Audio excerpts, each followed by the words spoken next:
ചോദ്യം നോക്കിയേ. P Q എന്ന് പറയുന്നത് ഡയമീറ്റർ ഓഫ് എ സർക്കിൾ. സർക്കിളിന്റെ വ്യാസമാണ് പി ക്യു. ഓക്കെ. ഇനി പി എസ് എന്ന് പറയുന്നത് ഒരു കോഡാണ്, ഞാൻ.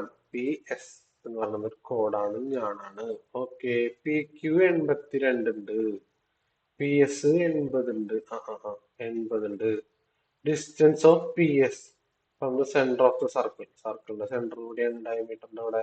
ഇവിടെ നിന്ന് പി എസിലേക്ക് ഒരു ലൈൻ വരച്ച് അത് എത്രയുണ്ടെന്ന് ചോദിക്കണം. അപ്പൊ ഇവിടുത്തെ പ്രത്യേകത എന്ന് പറയുന്നത് സർക്കിളിന്റെ സെന്ററിൽ നിന്ന് കോഡിലേക്ക് വരയ്ക്കണത്, നേരെ വരയ്ക്കണത് 90 ഡിഗ്രി ആയിരിക്കും.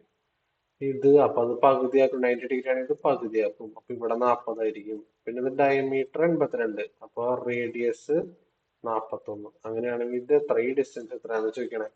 അപ്പൊ അത് റൈറ്റ് ആംഗിൾ ട്രയാങ്കിൾ ആണ്, ട്രിപ്പിളറ്റ് ആണ്. ട്രിപ്പിളറ്റ് 40 അപ്പുറത്ത് 41. അങ്ങനെയാണെങ്കിൽ ഇതുണ്ടല്ല 81 ആയിരിക്കും. 81 അല്ലല്ല 81 വരാം. അപ്പൊ 9 ആയിരിക്കും. 9 ട്രിപ്പിളറ്റ് ആണ്. 9 ആണ് ആൻസർ.